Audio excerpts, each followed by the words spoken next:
Hello everybody, welcome to my channel. Today we're going to be talking about highly sensitive people and anger. I work with a lot of highly sensitive people in my day-to-day life, and one of the biggest things that comes up in my work is why the anger is so intense in highly sensitive people. I'm going to explain to you why that is and what we can do today to start to have more peace and release that anger into clarity. Watch this video.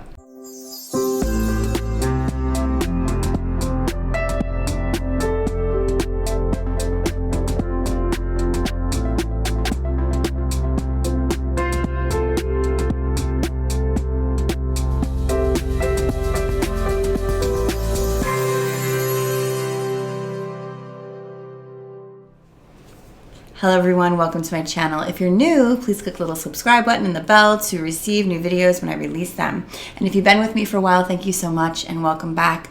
Today, I'm going to be talking about something that might surprise you, highly sensitive people and anger.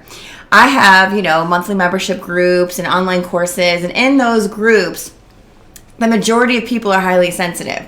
And so I get asked this question a lot. Why the heck is my anger so intense? Why do I feel it all the time? What is that trigger? It's not all the time, but when you do, you're like, dang, that is serious, right?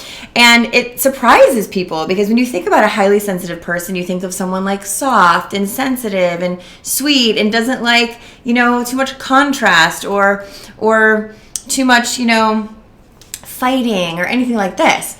But part of that's true because we're energetically sensitive. But the other part of it is that we feel this intense, innate anger when we're not being emotionally connected to. Take that in. I've been around a long time now in life, and I've had to sort of dissect my own system and my own psychology and my own emotional psychology and my own spiritual psychology. And what I've discovered is all that anger I had when I was a kid was for one very specific reason. I wasn't getting emotionally mirrored, but also when you grow up in an environment where you're sensitive and your parents are not emotionally sensitive, it doesn't mean they have to be emotionally immature or emotionally unavailable. That is what happens a lot of times. But if you're a sensitive kid and you don't have sensitive people in your family, you're never going to feel like they get me. You're never going to feel like someone's emoting with me to the level that I need so that I can feel valid in what I feel. So when you're constantly emotionally invalidated, whether it be on purpose or not, it just is what's going to happen. You get angry because you don't understand, and this is like the child's mind, right? You don't understand why you're feeling something and no one is feeling you. No one is understanding you. No one's helping you put words to those emotions. Highly sensitive kids are, in my mind, born with this ability to be emotionally intelligent. Everyone is, right? Everyone can be emotionally intelligent. But because we're almost forced into it, because we feel so much deeper in certain ways, we feel good things more sort of extreme and bad things more extreme. We feel love extreme. We feel pain extreme. We feel things extreme. I mean, when I was a kid, you guys may have watched many of my videos before, I often say I couldn't even wear certain colors because it would hurt my skin. That's a whole thing on chakras, but it's true. And so the level of sensitivity, like flickering lights in classrooms, things like this, really affect the highly sensitive kid. And when you're trying to say that, or even person, adult, we're trying to say that and explain that to someone, it's not being met with understanding, but instead they're saying, oh, there's something wrong with you, or get over it, or you don't feel that much, or you're so dramatic, or you're too much, you're too sensitive, all that. Over time, it builds up into a bit of a rage where you don't really get why no one is getting you. I'm trying to talk too fast. But that's the fact. Think about this. I've looked at my relationships over my life, and I think it's so interesting. Someone said to me yesterday, I was talking about doing this video. I was like, I think I got to do a video on this. It keeps coming up in my online groups and things. And my friend said to me, well, Candace, I was telling him about a scenario when I was younger. And she said, Candace, the only reason you acted that way is because you weren't getting that mirrored, or that you weren't getting what you needed because that person was acting that way. And it's funny, it's not like we can blame others, but it's the combination, right? That's why when we look at relationships, we can't say it's one person's fault. It's always two. But it's not because there's something wrong. It's just it's not a good fit sometimes, or you're not getting a need met that you're not wrong for having. It's just a different type of need. And this happens a lot with highly sensitive people in relationships. In fact, I have a whole course about it called Emotional Rehab, which you could check down there. But it's true. It's a big deal because when we're highly sensitive and we have this emotional sensitivity that we need to be emoted with our partner or our friend or our client or whatever it is, and there's this rift because one person is not in touch with themselves in the way that you are, or they're not aware of their emotions. One of the things that highly sensitive people cue in on and don't realize what they're doing is, if you're highly sensitive and you experience this is what you're doing. You're cueing in on someone else's subconscious, meaning something they're not even aware of that you're becoming aware of because you're feeling it, and they're not aware of it because your consciousness of emotion is a little bit higher, let's say. So you're feeling what they're feeling and they're not admitting it. You feel gaslit. You feel crazy, right? Because you're like, but I'm feeling that that's what you're feeling. And they're like, I'm not feeling that. And you're like, oh my gosh. Oftentimes, it's because they're not aware of their emotions. And you are aware of their emotions. In fact, too much so, which is why highly sensitive people need extreme boundaries. Inner boundaries, which is emotional boundaries, and external boundaries, which is energetic boundaries. If we don't have emotional boundaries and energetic boundaries, we are in trouble, right? We lose our center. We lose our sense of foundation in self, right? And as a child, when you don't have those things, you have uncertain identity and you're all over the place. So the point is, the anger, back to the point, comes from not having that mirror. Not having someone to say, oh my gosh, you don't feel good? That's okay, babe. Like, what do you need? How annoying is it when you're like, I feel really sick. I don't feel good at all. And you're actually really sick. And the person's like, oh, you're making it up. You'll be fine. It's ridiculous. You're making it up. Because also, when highly sensitive people feel something, there's fear attached because it feels so strong. So all we need is someone to calm us and say, you're going to be okay. You're seeing it bigger than it is because of the way that you are. Not that that's wrong, but that's just the way that you are.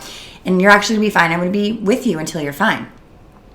I look at the relationships in my life that are super emotionally mirroring, which, by the way, I cannot handle it unless they are. So there aren't any other than that anymore. But I look at those relationships and I think how I always feel peace, or I always know that there will be resolve, because the emotional quotient is not only shared, but even if it's not shared, there's a desire to understand.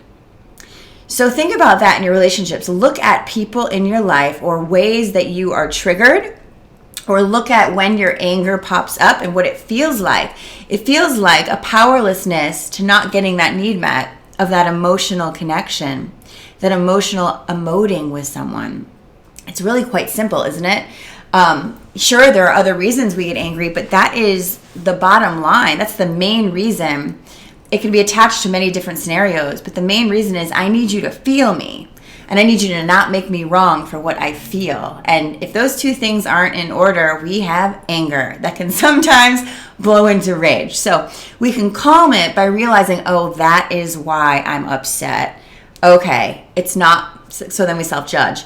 It's not wrong with me that I need that. It's not wrong with me that I am that emotional or that in tune. It's not wrong with them that they're not. It's a difference, and I'm realizing that this isn't, it's just something I have to not take personally. Now, if it's someone super, super close to you, you're going to take it personally. So you're going to have to try to explain to them.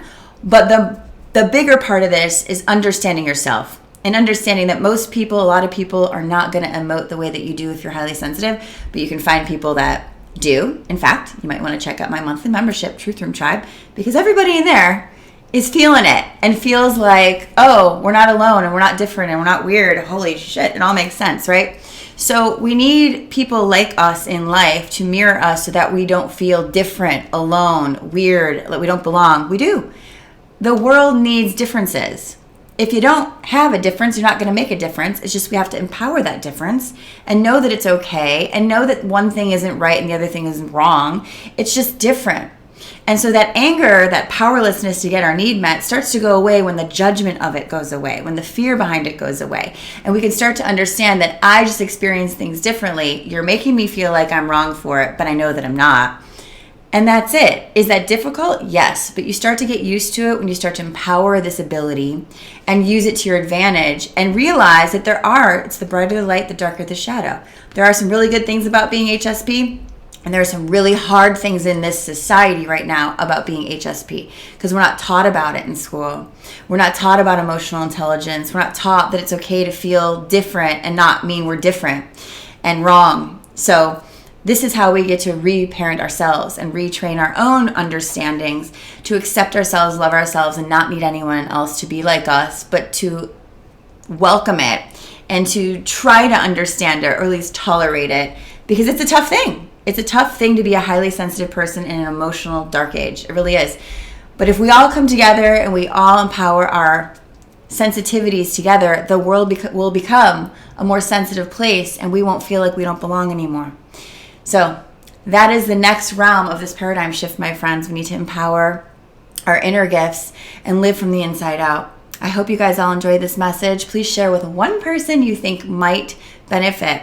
Please check the links below. I've got courses coming up this year. The monthly membership is there for you if you feel like you want your tribe. Trust me, it's called Truth Room Tribe. You will find them there. And also, please feel free to leave comments. Check out Instagram. I will DM you back. And I hope you guys have a beautiful week.